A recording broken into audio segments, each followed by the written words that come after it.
Hi, I'm Jen. I'm an Ashtanga yoga teacher, and this video is on the top 5 mistakes I see people making in the pose Kapotasana. The first mistake that I see people making in Kapotasana is how they set up for the pose. Like any posture, the setup is as important as the posture itself. The mistake that I see people making is starting Kapotasana slouched and just kind of hanging out with their weight dropping down. This isn't a great setup for Kapotasana. Kapotasana is a very pranic pose. Instead, I suggest that you start lifting up. So start your pose with the foundation being the shins, the tops of the feet, and the knees, and you are directing your weight up and out of your pelvis. You're zipping up through your midline, and you're reaching your arms up to start. So right away, you're opening up the front side of your body and getting ready to arch back.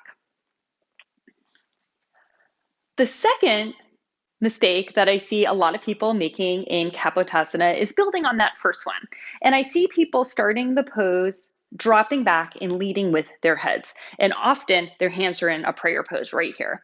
So what I see frequently is people leaning back, dropping the head, crunching through the neck, shoulders are all hunched up, and then reaching the arms.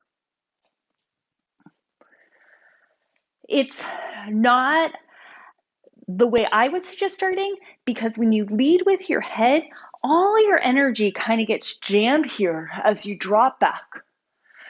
And instead, you really want to open the chest and arch the thoracic spine as you lead back. So my suggestion is that instead of leading with your head, you actually want to lead with your arms. And your arms act like levers. So the arms are going to pull back, and as your arms pull back, your chest projects up. This opens the front side of your body more. It actually is also going to open your shoulders a little bit better and help them get ready to walk in or catch your heels. And it keeps the back of the neck long. So overall, it creates more space and it gives you more control of the way you're going down into your back bend. It would look like this. Look down the nose. Inhale, prepare. Exhale, pull back with the arms. And as you pull back, you're going to see the chest go more up. And then I will drop my head back. It shows that that step happens a little bit later. Still looking down the nose, I start to pull back. Arms are like levers. Still looking down the nose, still looking down the nose. I'm going to let my head go now. I'm still pulling with my arms.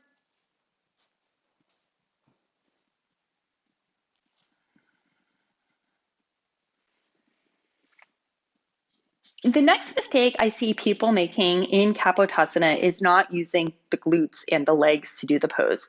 Anytime you're doing a back bend, you want it to be about 70% of the work in your legs and 30% in your back. The more you use your legs, the less you're going to hurt your back, the more sustainable the back bend becomes.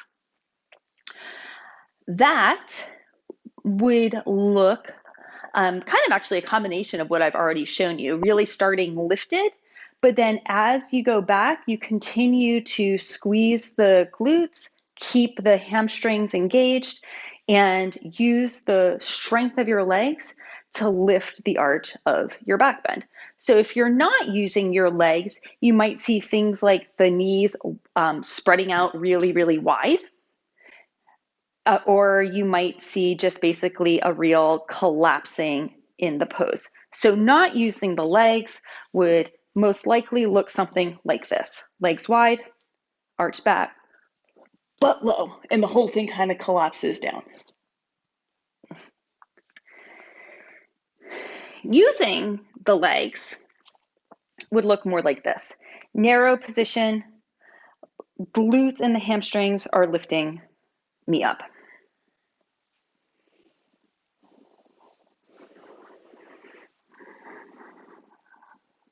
Notice how I'm really taking my time to go down, and that helps me open into my back more.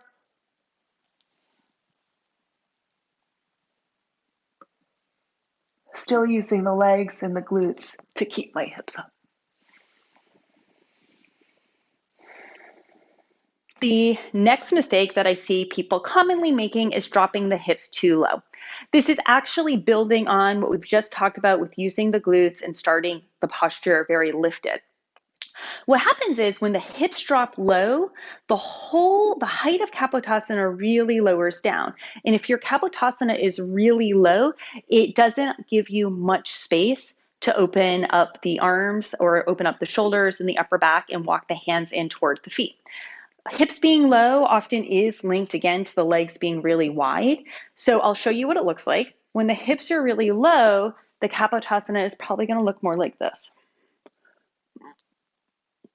So my hips are hopefully pretty low here, and it just doesn't give me much space to move my hands in toward my feet. I run out of room there because the whole Kapotasana is so short. If you're able to keep your hips up higher, again, that's going to be glute strength, but also learning how to really open the hip flexors and the quads. So that might take some work outside of Kapotasana. Things like longer standing poses could help with that, but also some research postures that really open into your hip flexors will help with that. So what you need to do is really keep the hips high. I'll show you in this next demonstration, and that's going to give you more space to walk your hands in toward your heels or your toes, wherever you're going for. So again, let's go over all those things I already talked about. You can see in this one, starting strong and lifted, legs pretty narrow, hamstrings and glutes engaged. I'm trying to keep my hips reaching up, so not too far forward, not back, really up high, and then leading with the arms, not the head. That's going to help get into the upper back, open the chest, lengthen the back of the neck, and eventually help you get into your shoulders as well.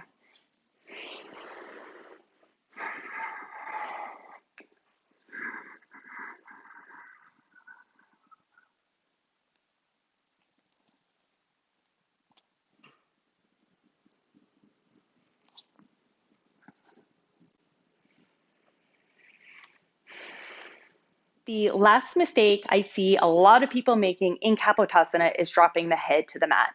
Dropping your head to the mat is game over in Kapotasana.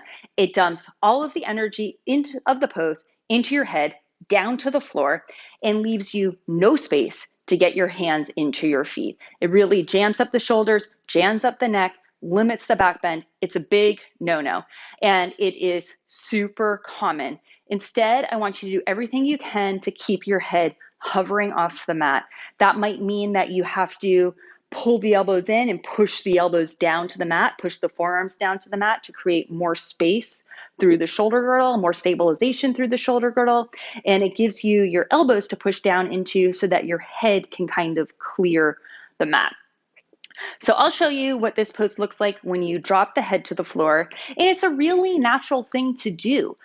Your head's going to be very close to the floor. It might feel heavy. You might feel like you need to keep going so that you can find some leverage to walk your head in or walk your hands in. But it really is a big no-no in the posture. It does kill the pose. It kills the energy of the pose.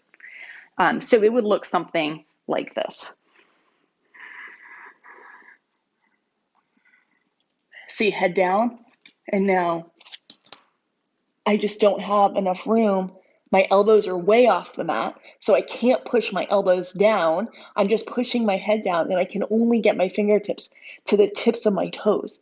There's just no stabilization coming from my shoulder frame or my arm frame because all the weight dumped into my head.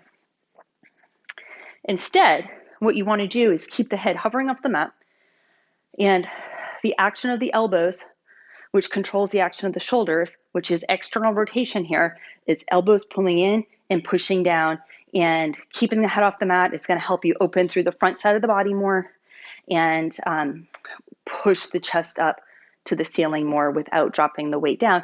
And the other thing is that Kapotasana is a second series posture. That means it's a really pranic posture in nature. That means the energy is moving up. So you really don't want weight to be dropping down onto the mat. It's moving up. All right, this is going to be the last Kapotasana I do. I'm going to go for my heels this time. I'm going to combine everything that we've already talked about. So I have the narrow leg position. I've got my hamstrings and my glutes working before I even start. I am lifting my body weight out of my pelvis. I do not want to start slouch. That is no way to go into Kapotasana. Instead, I'm lifting up. I'm going to do my best to keep my hips high to create space for my shoulders, and I'm going to lead with my arms. My arms are the levers. They're pulling me back, and they are popping my chest up. Look down the nose as long as you can.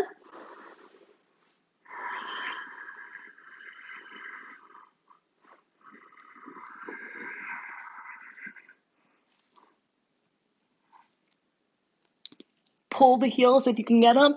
Reach the elbows down. My head's still not on the mat. B position. Try to strain the arms, push the chest to the back edge of the mat. Still using the legs. And you're up. Whew, that was a lot of Kapotasanas for me. I hope those tips help you. Try to incorporate them into your practice.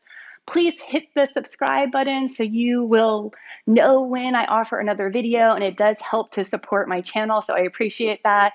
And be sure to check out the link below where I offer you a free back bend training.